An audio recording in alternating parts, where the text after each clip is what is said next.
Hello and welcome to another video review from AVForums. I'm Phil Hinton and I've been the editor since 2003. I'm also a fully trained and qualified THX and ISF calibrator with over 18 years of experience. In today's video we have our review of the LG B10 OLED TV.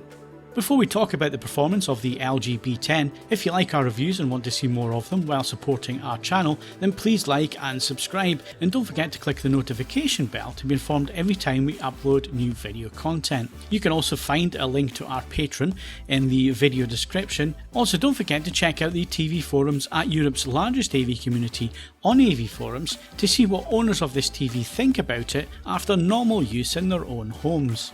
We publish our in-depth TV reviews, which include measurements and calibration results first on AVForums, usually a little while before our YouTube videos, so make sure you head over to check them out as they contain more in-depth calibration details and testing. We reviewed the LG B10 in March 2021.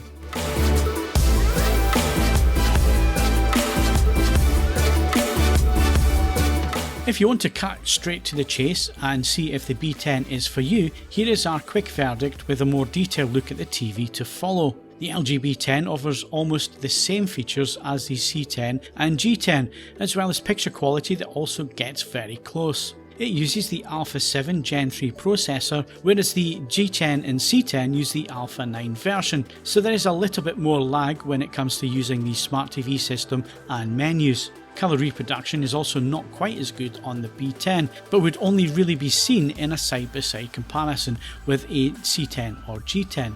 Black levels are great, but we did notice some black flicker with some content, and just above black details were, again, not quite as good as the higher models. However, unless you have a side-by-side, I doubt you would really notice these small differences and issues in isolation.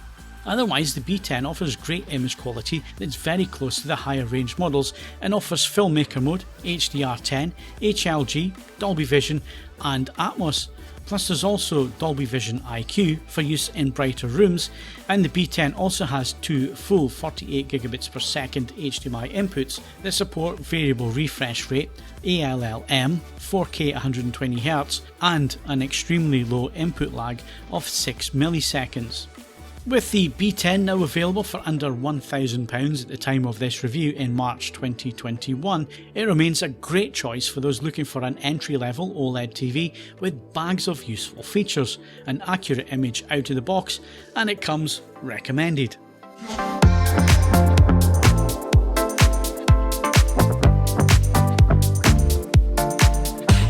The LG B10 uses a similar design as last year with a bezel-less screen, an ultra-thin chassis and small sloping stand.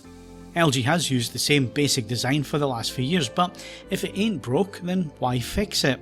The connections consist of 4 HDMI inputs, with LG embracing HDMI 2.1 48 gigabits per second on HDMI 3 and 4. As a result, the B10 can support EARC, variable refresh rate, ALLM or auto low latency mode and 4K 120Hz.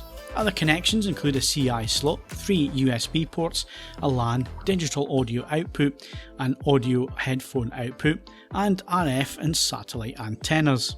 The supplied remote control is the same Magic Remote which has been used for the last few years.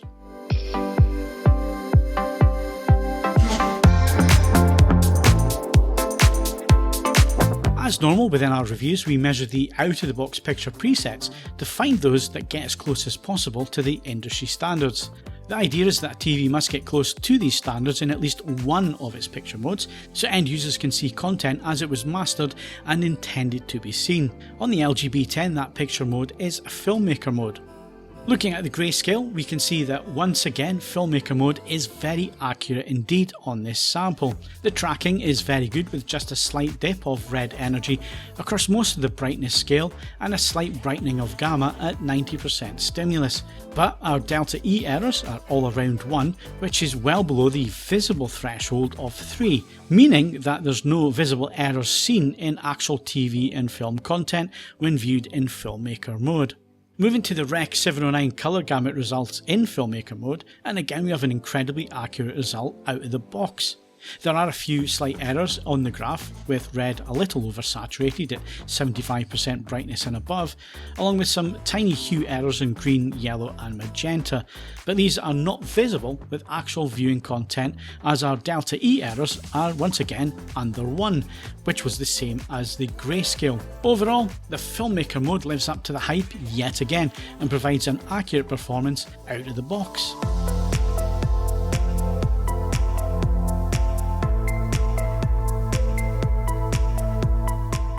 Our grayscale results were as close to perfect as you can get on a graph, with delta E errors all under 0.6 and a perfect track of the grayscale from black to white.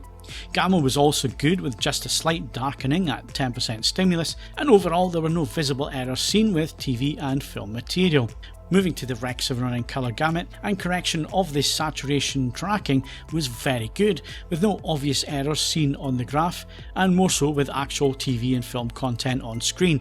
Our delta E errors came in at 0.9 overall, and as such there were no issues to report at all. The LGB10 can be calibrated incredibly accurately, but out of the box is also superb for a consumer level TV.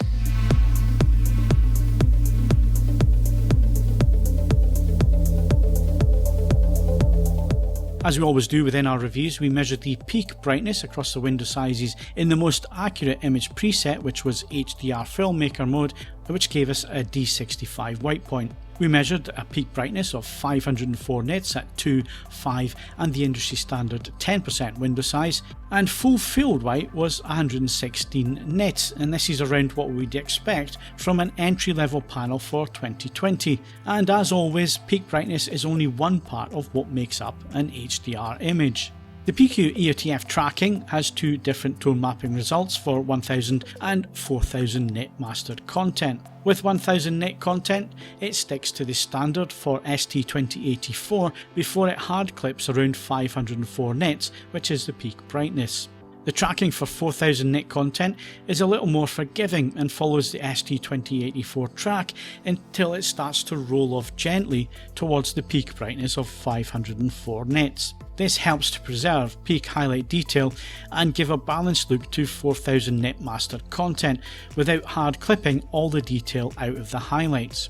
Colour performance to DCI-P3 within BT 2020 is also very good, with nice saturation tracking to the standard at almost all the brightness points. It doesn't quite reach the full 100% coverage, and like all OLEDs, the colour volume is slightly lacking. But ultimately, the HDR performance on the B10 is very good indeed.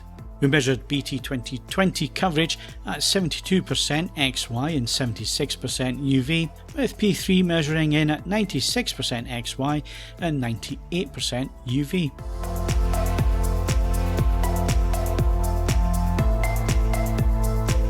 The panel uniformity on the B10 was very good at most higher brightness points, with no obvious signs of colour shift, dirty screen effect or banding. We did find that the panel uniformity at 5% has a few visible bands towards the centre of the panel and darkening to the edges, but this was never visible when viewing normal TV and film content, even in a dark room. TrueMotion has black frame insertion or BFI and is now usable in minimum or mid settings without introducing obvious flickering. High will give you flicker and is best avoided.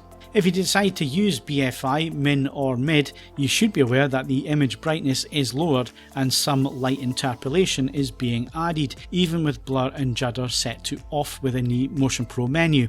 Black frame insertion is obviously not recommended for use with HDR due to the brightness drop.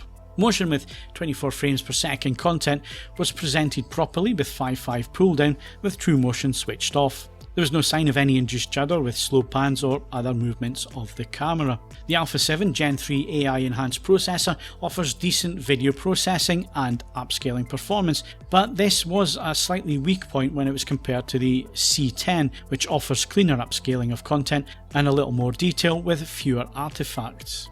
We did notice a few issues with just above black flickering within some low bitrate content, and blacks can look pixelated and noisy with some content. This was also noticeable with SDR content from poor source material, but we also had issues with flickering on a well-used Dolby Vision scene from Stranger Things, with Eleven walking through the dark water floored upside down. However, I didn't notice any other issues with just above black during the testing period, so it's only really an issue with certain content types. SDR and HDR performance is very good indeed, with incredible accurate looking images out of the box in Filmmaker Mode. As you would expect, black levels are superb, with good shadow detail retrieval thanks to the per pixel advantage of OLED. Colours also look natural and accurate, with skin tones looking correct and lifelike, and there is a nuance to colours across the range. Films also look cinematic with no obvious issues. Dolby Vision is also very good with no obvious issues within the image, with solid blacks and strong well saturated colours with very good APL brightness thanks to the dynamic metadata approach.